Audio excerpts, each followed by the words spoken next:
उपचुनाव है और बिल्कुल नज़दीक आ चुका, क्या कहना चाहते हैं आप?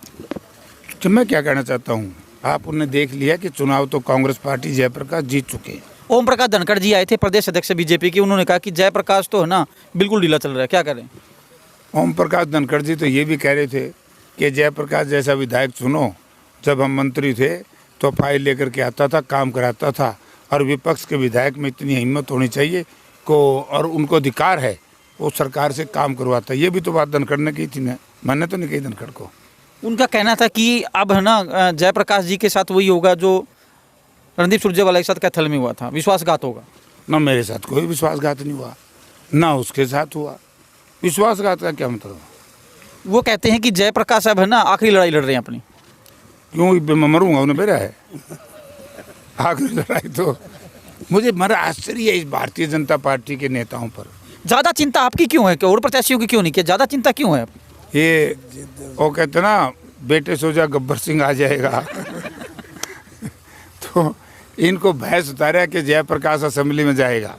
आपको मालूम है 2014 से लेकर के 2019 तक माननीय मनोहर लाल जी चीफ मिनिस्टर थे, धनखड़ जी इरिगेशन मिनिस्टर थे, और इससे शायद एग्रीकल्चर भी नहीं के पास था।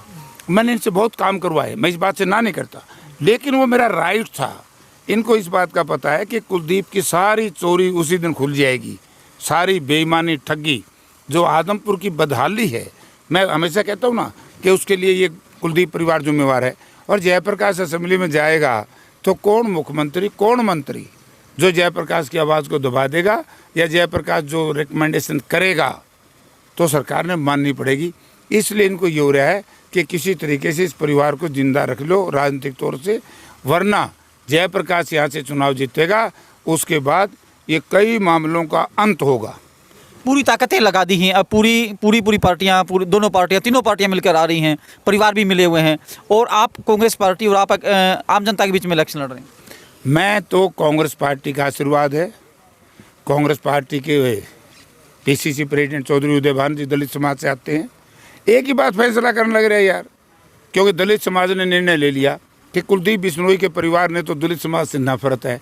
दलित समाज जयप्रकाश के साथ है, किसान कृषक समाज जयप्रकाश के साथ है, कर्मचारी वर्ग जयप्रकाश के साथ है, व्यापारी तने देख ही लिया, उनके तो रोटियाँ नहीं बन दी 2 महीने तक। मैं आपको एक उदाहरण देता हूँ, मैं कांड करने आ गया सदरपुर में, एक व्यापारी भाई ने मुझे कहा कि जयप्रकाश जी आ जाओ।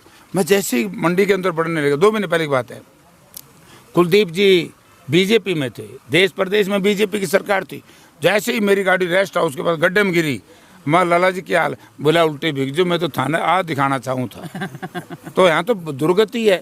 इसलिए ये भयभीत है कि जयप्रकाश जीत करके असेंबली में जाएगा, और जब इलाके की आवाज़ उठाएगा, आदमपुर की बदहाली को खुशहाली में बदलेगा, आदमपुर के जो रूखापन इस परिवार ने दी आदमपुर की जनता को, उसको प्यार प्रेम और स्नेह में बदलेगा। सर एक चीज़ नहीं आई है, पैसा आदमपुर में आया नहीं, कहीं तो 530 करोड़ है, कहीं 830 करोड़ है, 300 करोड़ का घोटाला पैसे आने से पहले ही हो गया। इसमें क्या कहना चाहेंगे? क्योंकि कुलदीप बिश्नोई जी कहते हैं 530 करोड़, और गुप्ता जी कहते हैं 830 करोड़, और धनखड़ जी ने कहा 850 करोड़।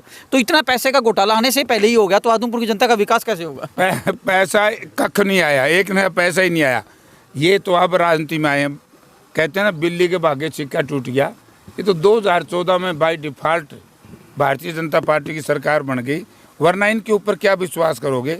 जब स्वामीनाथन कमीशन की रिपोर्ट, कांग्रेस पार्टी की सरकार थी, Chaudhary Bhupendra Singh Hooda group of chief minister के चेयरमैन थे, तो उन्होंने जितने मद थे, शायद उसमें 105 मद है, 105 मदों में भी उसका मेंबर रहा हूँ, तकरीबन 75-76 मद लागू कर दिए थे। तो उस वक्त हमारे भाई हैं धनखड़ साहब, अध्यक्ष उनकी पार्टी के, लेकिन मित्र मेरे भी हैं। मुझे पता है कि वो एक मित्रघात नहीं करेंगे, उनको पता है कि मित्रता का धर्म निभाएंगे, मुझे मालूम है, और उन्हें निभाना भी चाहिए।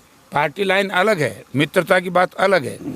तो इसलिए ये बेचारे आगे धनखड़ साहब कुर्ते काटे अंडे कर दे। अब आदमपुर की बदहाली को लेकर के वो भारतीय जनता पार्टी के अध्यक्ष हैं, मैं उन्हीं से आपके माध्यम से अनुरोध करूँगा कि हमारी इस बदहाली को देख लो, हमारा आदमपुर का पीछा छोड़ दो।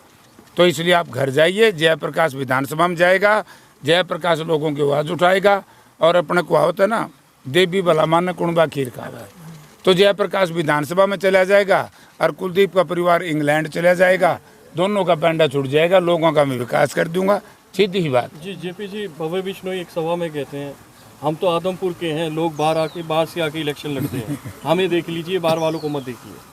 देखिए कौन क्या कहते हैं, जो जिसको लोग सीरियस नहीं लेते, मैं उनकी बात नहीं करता। बट मैं ये कह सकता हूँ, जयप्रकाश ही बाहर का नहीं है। मैं 10 चुनाव हिसार जिला से लड़ चुका हूँ। 5 बार हम हिसार जिला से MP MLA रह चुके हैं। मैं 9 वर्ष तक हिसार जिला का कांग्रेस पार्टी का अध्यक्ष रह चुका हूँ। आज भी मैं हिसार जिला का प्रभारी हूँ। तो मैं भारी कैसे हूँ? नंबर 2, हाँ भारी जरूर हूँ, उन सब उम्मीदवारों के बराबर मैं कल्ला हूँ, उनसे ऊपर हूँ।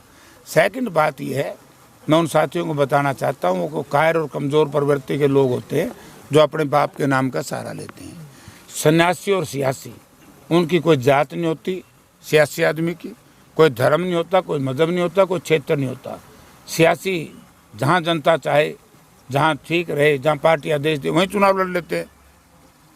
आपने कहा कि मैं डेरा प्रेमी हूँ, ये केवल वोट के लिए तो नहीं बोल रही, या फिर वास्तव में आप डेरा के प्रेमी हैं? मैं आज भी कह रहा हूँ, कल भी कह रहा था, और मेरे सर्टिफिकेट अगर लेना है तो गुरु महाराज से ले लीजिए। Thank you sir.